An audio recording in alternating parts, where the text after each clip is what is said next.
What's up guys, Joseph Reichertz here from josephreichertzfitness.com, and today I'm with Vitruvian Physique. So I'm in Canada, I'm here for 3 weeks, and I thought make the most of my trip and I'll do as much collabs as I can. So Vitruvian's from Canada, so I thought why don't we get a workout in. So I've just previously trained shoulders, some upper chest, and finish off with triceps. Now I thought, I'll bring you guys some good content to my YouTube channel. Now I saw this video previously on YouTube by a guy named John Venus. Is that how you say his name? Yeah, John. I think it is, yeah. And he did a collab with Jeff Nippard, who are two actual Canadians. And they did the best exercise for each and every single muscle group. So I thought this was a great video, and I thought this is a great piece of content that I can bring to my channel. So I thought who better than to collab with than Vitruvian for this video. So what we'll do guys is we'll name every single muscle group, and then I'll give my opinion of the best exercise and why, and then Vitruvian will give his best exercise and why. So I guess we'll start from the upper body and work our way down. Absolutely, yeah, go ahead. So why don't we start on traps, eh? Okay, traps. So you go first. What's your best exercise and why? I would probably say barbell shrugs, which is so standard. Barbell shrugs, and not just barbell shrugs, and just like, some people come and just kind of bounce it up and down. It's like the crazy amount of weight, crazy amount of reps, and they just do that. I would say barbell shrugs, but in between the actual reps, hold it for like an additional 1, 2, 3 seconds. I even will sometimes go and I'll do 5 by 5. So I'll do 5 sets, 5 reps, and every single rep I'll hold it for 5 seconds. So I call it 5 times 5 times 5, because it's not just about weight, it's also about holding that time under tension. And yeah, so it's like, it's not just my favorite exercise, it's also how you do the exercise. That's my personal favorite. I agree with that so much. Time under tension, man, and that squeeze and contraction.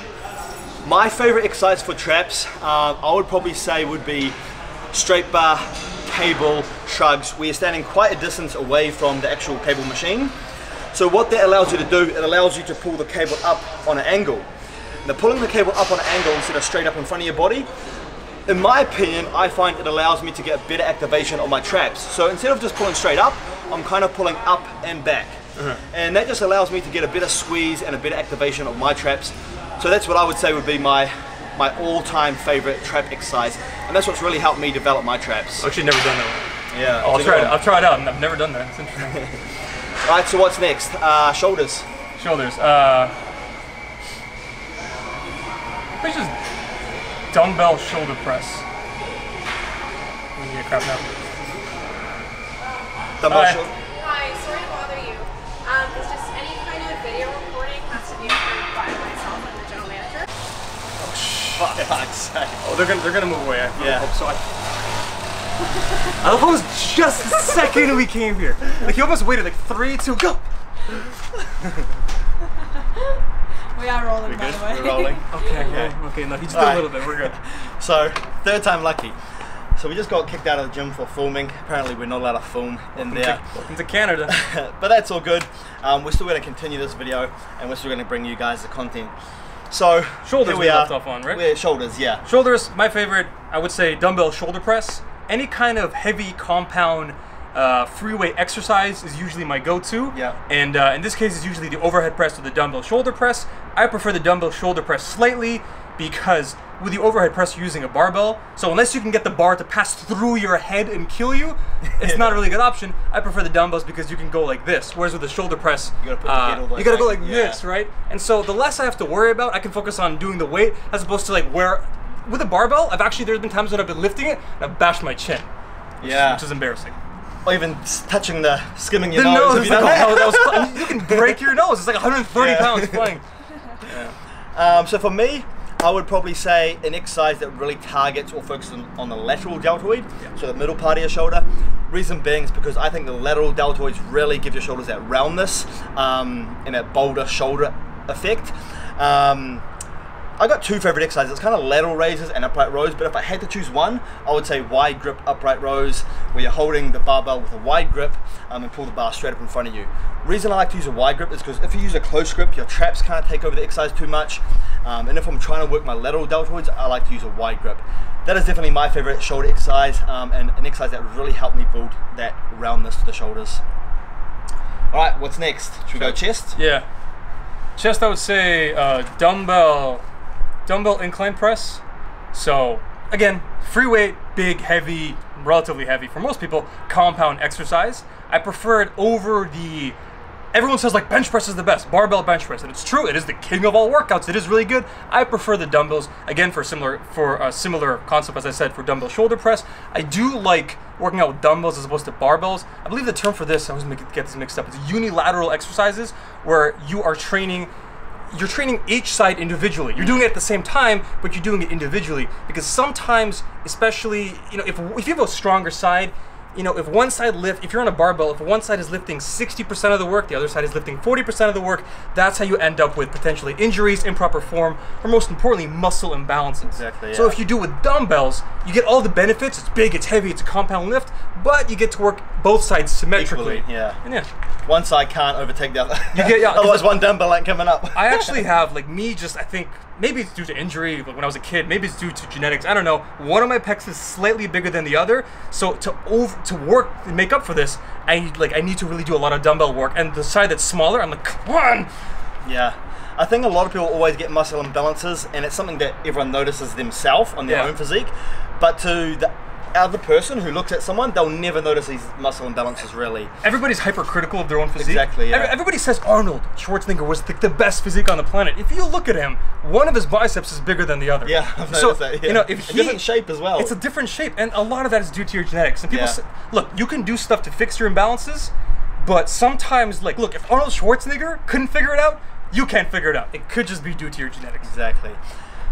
My favorite chest exercise, I would probably say decline barbell press. Reason I like decline barbell press is because when I do a flat bench press or an incline bench press, I find, yeah, sure, my chest is worked and activated, but my shoulders still take over the exercise somewhat. When I'm doing a decline press, I find I can move so much more weight with my actual pectoral muscle, and that allows me to get more stress and more activation on the muscle. And I always get the craziest pumps from my decline presses. Now I know pumps don't lead to muscle growth exactly, but pumps are a good indicator of the muscle being really worked. So decline bench would be my favorite for chest. Yeah, also usually you lift a lot. Chances are you're a lot stronger on decline than you are on something like, I mean, I incline like maybe 2 plates. I can decline 2 plates for days, just like no problem. Yeah. So it feels good to lift heavyweight. Yeah. Yes. All right, what's next? Should we go biceps? Yeah, sure. Biceps, I would say probably barbell curls, but I do it close grip. So instead of the standard wide grip, I go a little bit closer. It's pretty much like the closer you go, it's weird. If you work out together, closer, you're gonna work out your outer bicep, and vice versa. If you work out for me, my biggest problem is, like, if you look at my bicep, I seem to have a lot of inner bicep, because again, the bicep is actually 2 muscles, hence the name bi. I have it really good on the inside, not very good on the outside. That's why when I do certain poses, like, I don't have that kind of like that bicep peak, especially that outer bicep. So to work that, I try to do. So it's funny, my favorite exercise, some people say like that's the best workout. No, that's the best for me because of my body composition, because I have certain weak points. This might be the opposite. If someone has a really good outer bicep peak, this workout may be useless to them because it's just building on what they already have. So my personal favorite, close grip barbell curls, or easy curls, you know, the different bar, same thing. Yeah, I agree with that 100%. I'm the same. I like to really do exercises that really activate the outer part of the bicep long head, because that's what gives your bicep the shape, the peak. When you're tensing your bicep, the out part is actually what gives it the peak. When your bicep is flexed, the outer head actually sits on top of the short head. So more muscle hypertrophy in your bicep peak, in your bicep outer head, the long head, is going to give you a better and higher peak. And my favorite exercise for that is probably a dumbbell hammer curl. Now when performing that, there's a few variations. Some people like to pull their elbows back. I actually like to pull my elbows slightly forward and drag the weight up. I really feel the stress on the outer part of my bicep. And I pretty much do that, the hammer curls, I would say in 90% of my bicep workouts. So dumbbell hammer curl would be my favorite. Yeah, no, I especially, once again, I feel like I'm a little stronger in the hammer curls. Like I'll do like 40s on the curls, and then the hammer curls I do like 45s, 50s, pound, not kilo. I wish. And, we're in kilos, he's in pounds. So yeah, it's again lifting more weights. Yeah, I feel good. Yeah. For the camera, come on. Yeah. All right, triceps. Triceps. Close grip bench press. Close grip bench? Close grip bench. I mean, I used to do like, I spent years doing just kind of the standard tricep stuff, extensions, dumbbell tricep kickbacks, and then I started doing close grip bench press, and I found that not only did it hit my tricep very well, at least as much as the other workouts, but also it really trains the triceps. I mean, if you want a bigger bench press, a lot of people think, I need a bigger bench press, I need a stronger chest. You know, I want to hit a certain bench press, 200 kilos, 250 kilos, whatever. So if you have a bench press that you kind of get stuck here. Some people, they get off the chest, they explode during the first 50% of the movement, but then they can't lock it out. That no longer is your chest, that's your triceps trying to lock out the lift. And one way to train that is by training your triceps, especially if you're doing close grip bench press. So it's pretty much the exact same. It's just you know, instead of out here, it's kind of like shoulder width apart. Yeah. So I personally, I do prefer that one. I would say my favorite would be for size. It would probably be dumbbell overhead tricep extensions. So we're on the bench with both hands, the dumbbell, and allowing the dumbbell to pull your elbows back and get a good stretch to the tricep. Now the tricep long head is actually where most of the mass of the tricep is. So more muscle hypertrophy in the tricep long head will give you more mass in the tricep. Exercises like the tricep rope pull down really emphasizes the lateral, the outer part of the tricep, which gives it the good horseshoe shape. But my best exercise for building the long head is the dumbbell overhead extension. So that's what I find has worked best for me in developing that tricep mass. Solid. What's next? Should we go abs? Sure. Okay, abs. I would say at this point, I mean, your abdominal training, there's so many exercises that are good. The one thing that I would probably say isn't necessarily a specific exercise.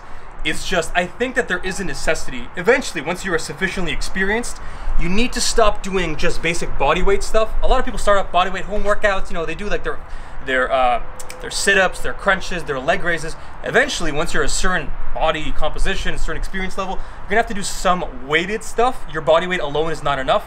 At that point, I think there's like a cable crunches where you'll get under a cable machine, you'll get like a rope, and you'll kind of like hold it on your head, and you kind of start doing crunches like that, to give you a little bit of additional resistance besides just what you get via your normal body weight. Or like, you know, you'll sit on a decline bench and you'll do decline sit-ups, maybe with a little like 10, 20-pound plate against your chest. Essentially, whatever exercise allows you to start adding additional resistance in addition to just standard body weight, I think that's a big factor, especially when you are, you know, into your first, you know, past your first or second year of training, once you're more of an intermediate. I would actually agree with you there. I'd say my favorite exercise for abs is cable crunches. I like to perform mine standing, but yeah, cable crunches is a great exercise where you can really overload the muscle with weight, and the key here is really focus on squeezing and contracting your abdominal muscles, making sure your abs are contracting and crunching the weight down rather than just pulling the weight down with your arms or your body, and keeping your form good as well. Some people, they crunch down through the cable crunches, but their hips go back, and all that does is deactivates the abs, and you just end up going through the motion or the movement without actually getting the result that you want to get. So correct form, cable crunches with a good squeeze and good contraction is my favorite ab exercise. Although obviously to get your abs to show and be visible, low body fat is what's needed, and that'll come down to your diet. That's like 90% of it. I mean, to be honest, like whenever people ask me like, what's the best type of ab training, I'm like, who cares? Just do anything at all. You can do 30 sit-ups a day at home, like, you know, on your couch or something. I don't care. It's just diet. It's like 95% of it. Exactly. If you've got that layer of fat covering your abs, you're not going to see them. So lose the body fat, get lean, your abs will show, your abs will be visible. The leaner you are, the deeper your cuts will be. That's it. What's next? Back. Yeah, back. You want to do just back over? We don't need to break it down. I mean, there's like 17 different muscle groups, like rhomboid major, rhomboid minor, like, you know, latissimus dorsi. Pretty much just overall your back. I would say for this one, it'd probably be just, I mean, to be honest, standard pull-ups. And again, once you start to go beyond 10 to 12 reps, start to incorporate some weighted pull-ups where you can either hang it off with a weight belt, with some chains, or if you don't have that fancy equipment, you can literally just hold like a 20-pound dumbbell. I usually do it in between my knees and between my ankles, something like that, just to give a little bit of additional resistance. But again, like if you're a beginner and you can't do that, if you can only get 8 reps with body weight, you don't need to worry about doing weighted pull-ups. Or some people out there, like I've trained people who can't do one pull-up with body weight, so then they need that assisted machine, which some gyms don't have, unfortunately. But if you do, that's a great option. Pretty much, so yeah, I mean, like people, I think a lot of people want like some secret. Oh, you know, what's Joseph Rakic? His secret techniques is gonna tell me, and then in this video, it's like, yeah, just pull-ups. Almost sometimes the basics are best. Exactly. I got a quote, basically stick to the basics. Yeah, no, seriously, that's it. I wish that people think, what's the secret? I'm like, I don't know. I've been doing this for over a decade, I haven't figured it out, so whatever. And also, weight is all relative. Like, you don't always have to add weight. Like, for someone, if they can do 10 pull-ups, body weight, easy, no stress at all, and then someone else can only do 8, but they really struggle to get to those 8, the person that's really struggling to get to that 8 is kind of placing more load to their muscles than the person who gets to an easy 10, where they could have done 20. Yeah. So it kind of comes down to effort. If you do 10 reps body weight and it nearly killed you, maybe stick at it for now. Maybe it's not time to put on weight. Let's get to a point where like you did 10, but you could have probably done 12, 13, 14, like if I put a gun to your head. If you do 10 and that was it, hold your horses, maybe not yet. My favorite exercise for back would probably be, I would say, close grip lat pull downs. So using the lat pull down machine, I like to use a somewhat close grip. Reason I like to use a close grip is so my elbows can kind of stay in front of my body. I find if I use a wide grip pull down, yeah, it's a great exercise and it works the lats and it works the upper back. But when I'm using a wide grip and I pull down, my elbows kind of come back behind my back. So a lot of the lower lat doesn't get the activation that it does when you're using a close grip. When you're using a close grip and keeping your elbows in front of your body, I find I can pull from the lower lat insertions, so I really get the full activation of my entire lats. So that's probably one of my favorite exercises for the back that has really helped me develop my lats, which has really helped with the V-tapper. Absolutely. All right, so where do we go? Should we go glutes, hams, and quads? Sure. We'll go glutes. Hip thrusters. Yeah, I think everyone's gonna say the same thing. I mean, that or hip thrusters are obviously just, you can get so strong of them. I've seen guys hip thrusting like 6 plates. Yeah. I'm like, this is insane. Your glutes, I'm pretty sure, anatomically, are the biggest muscle group in your entire body. Not surprisingly, they're pretty strong.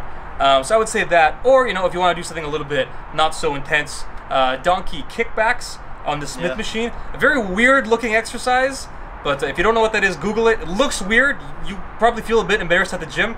It gives you a good squeeze in the ass. Yeah, can't say I've done that exercise. No. I think I did it like once. Even that was just to try it out. Yeah, but yeah, I agree. But I would also say I'm a big fan of walking lunges. Now, if I'm trying to work the quads, I'll take a smaller step. But if I'm really trying to work the glutes, I'll take a wide step as big as I can. The wider I take the step, the more hamstring and glute activation I can get. And also, muscle-mind connection is important. I can take a wide step when doing my walking lunges, and I can push with my glute instead of my quad. So muscle-mind connection is really important as well. You have to focus on the muscle being worked. So apart from hip thrusts, I would say walking lunges with a wide step is a great exercise for really developing and building the glutes. Quads. I'm trying to be creative and not just say squats, like everybody ever is gonna say. I would say, okay, so squats, yeah, that's my favorite. Surprise, surprise. But I would say, if you want a little bit of a variation, a lot of people, they want this, they call it the pretty much the outer quad sweep, vastus lateralis, I believe. Either way, so it's pretty much it's like this section. And a lot of times when guys are kind of trying to flex and show off their quads, they're kind of standing like this, and they're trying to make this part seem really like this wide sweep. If you want to do that, similar to the bicep, you want to work out the outer bicep, you got to do close bicep curls. You want to work out the outer quad, you got to do, I do close stance squats. Now on this, I'll drop the weight. So I used to, if I'll go to the gym and I will squat 315 pounds, I might do close stance squats with 225. And I'll just pound it out for 3 sets of 12. Again, it's you gotta do some heavy weight, but that one's more a little bit about the burn. If you want to lift as much weight as possible, then yeah, just do regular squats. But if I'm trying to specifically focus on a specific part of the quad, yeah, I'll just burn it out, high volume, and I'll do a lot of close stance squats. But I'll usually do this at the end of my workout as a burnout after my main squat exercise. No one realizes that, it's kind of the opposites. Yeah. Working the outside part of the quad, you want to use close stance. Yeah. Inner part, it's exactly wide stance. Yeah. It's the same with the biceps. And and it's confusing for a lot of people. And I think a lot of people do wide stance trying to work the outer. Because they think like, I want to be wide on the pull-ups so I can get wide lats. But it's not the same. It's not the same. My favorite for the quads, honestly, I would say leg press. I like overloading my legs with a lot of weight, a lot of heavy weight on the leg press. Now, there's different variations of this stance as well. The higher you put your feet on the leg press, the more hamstring and glute. The lower you put your feet on the platform, the more quad. So I like to go somewhat medium and really overload it with a heavy weight, but I also don't like to lock out. Obviously, if you lock out, it's bad on your knees. And you ever seen that video? No, I know what video you're talking about. I know your video. I was too scared to watch it. It's horrifying. I was too scared to watch it. Oh god, it makes me. It's bad. When the leg like. Yes, they went the other way, and it wasn't like a little bit. It was like. Yeah. I have a strong stomach, and that was hard. Yeah, I knew exactly what happened, and I didn't watch it for that reason. But yeah, heavy leg press, and where I just keep the reps partial and just apply as much stress and as much tension to the entire quad as I can. Really burn them out. Like a heavy set where you're doing 15 to 20 reps, man, your legs, if you do 5 sets of that, your legs will be sore the next day. Yeah. That's my favorite. Have you done hamstrings? We haven't done hamstrings. Hamstrings usually will be I mean, everyone does always like the same 2 or 3 exercises. I feel that my personal favorite would be stiff leg deadlifts, except with dumbbells. You can do barbells, dumbbells. I prefer dumbbells personally. I really get a longer range of motion. And yeah, I mean, I have good flexibility because I used to train that when I was in high school, so like I can like touch my toes. So like when I do this, like my dumbbells are pretty much like, it's getting to the point where I have to make sure they don't like break my toes because I'm going all the way down. But yeah, that's my personal favorite. Usually it's that or, you know, barbell stiff leg deadlifts, dumbbell stiff leg deadlifts. Both are acceptable. Yeah. For me, I don't really do too much hamstrings. Like hamstrings are worked when you do your legs, no matter what. Squats, leg press, especially if you do deadlifts. Deadlifts, exactly. Yeah. But when I train my hamstrings directly, my favorite exercise is probably the lying leg curl. Yep. And reason being is because that allows me to get a good squeeze and contraction on every single rep. Just like a bicep curl, you get a squeeze and contraction. I imagine the same thing happening with my hamstrings. So every time I curl it up, I squeeze, contract, tense the muscle as hard as I can. And I like to keep the reps high as well, you know, 15, 20, really burn it out. You know, 4 or 5 sets of that usually does my hamstrings. Other than that, yeah, I'd say that's my favorite. Also, one of the benefits to pretty much any kind of machine workout, such as lying hamstrings, hamstring curls, is that let's say you finish your set and you want to do a burnout, you want to get an extra 6, 8, 10 reps with a lighter weight. You're lying there, all you got to do is like reach over here, switch the weight, and then keep going. If you're doing barbells or free weights, you got to be like, okay, I got to put the weight back, walk over to the opposite side of the gym, get another weight, put the clips back on. You're not gonna end up doing it. No one does. But if you're doing like a machine, it's just like, you know, you can really quickly. Sometimes I'll do like 100, 80, 60, and then by the end of it, I've got like 10 pounds on there. I'm like, like yeah. With any muscle group. That's so. Some people say like, even me, I'm a big believer in the compounds, free weights. But this is one place where machines, for speed and just convenience, yeah, they definitely outshine. Yeah. Last muscle group is calves. I don't know what is that. You don't train calves? Yeah. I don't know I've never heard of that. No, I don't know what you're talking about. No one trains the calves. They're genetic. It's genetic. And I also find everyone, like it's Monday, everyone goes in the gym, they smash their chest for an hour. Yeah. Calves are always a muscle that you just kind of leave to the end of your workout. It's on your leg day, which a lot of people skip anyway, and it's at the end of your work. So it's a day a lot of people skip, and it's a workout at the end of a day that a lot of people skip. It's just like it's at the very end. It's just like you do it just because you have to check it off, just to tell people, yes, I train calves. In reality, you treat it at like 1/3 the intensity you need it. Yeah. But like if everyone trained their calves like they train their chest. Oh my god. Or their shoulders. Yeah. Everyone would have big calves. We'd be walking around. But it does come down to genetics as well. I wear jeans. Yeah. You can't see them, unless it's like skinny jeans, in which case, yeah. But I mean, I would say everyone's gonna do some kind of calf raise, and in that case, I would say simply standing calf raises, full range of motion, none of this like bouncing up and down crap. At least personally, I prefer. And also with your calves are a massive muscle group, and they're really strong because you're on them all day. Yeah. You don't use your arms unless you're actually doing certain things. But like, imagine if you walked on your hands. You're exhausted after 2 minutes, but your calves and your legs are doing that, supporting 180 pounds of body weight all day, every day, and they're fine. So if you want to overload a muscle that's already used to doing crazy stuff, you're gonna have to go hard. I mean, Arnold Schwarzenegger used to say that his calves didn't grow until he got up to like 800 pounds on the calf raise or something. Like, you're gonna have to do some crazy stuff if you want them to grow. Clearly, I know what I'm talking about because I also heard a good quote from Arnold. He said he could never get his calves to grow. So what he did to get his calves to grow, he went into his room, got all his long pants out, got the scissors and cut them all off at the knee. So all his long pants were literally shorts. Everyone's gonna see them. And then it's like, damn, I gotta train my calves now. I remember he once said in his book or his autobiography, he's like, I used to always take my first photos when I was like 19 and 20.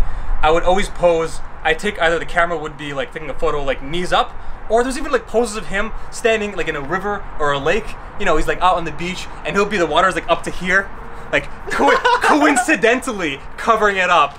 So eventually he pretty much switched to the opposite mentality. You can't run from your weaknesses. Yeah. And he ended up developing pretty good calves. Pretty good calves, yeah, like really good. People even had like rumors that he had like calf implants, which I mean, I don't think that's rare now, let alone the 70s. Yeah. Unless he did it at some weird basement lab in like Mexico or something. I don't think so. So yeah, standing calf is your favorite? Standing calf raises, heavy standing calf raises, 12 to 15 reps for 3 to 4 sets. I would say my favorite would be walking calf contractions. It's pretty unusual exercise and most people probably don't know what it is. Yeah, what is it? I'll put a video clip up as I'm explaining this of what it actually is. So the only downside to this exercise is you don't get the stretch because you're doing it from flat ground. But basically what it is I'm walking, taking steps, holding 2 dumbbells in my hand, and each step I'm pushing off my calves. And each step I'm holding maybe a 1 or 2 second contraction on the calf.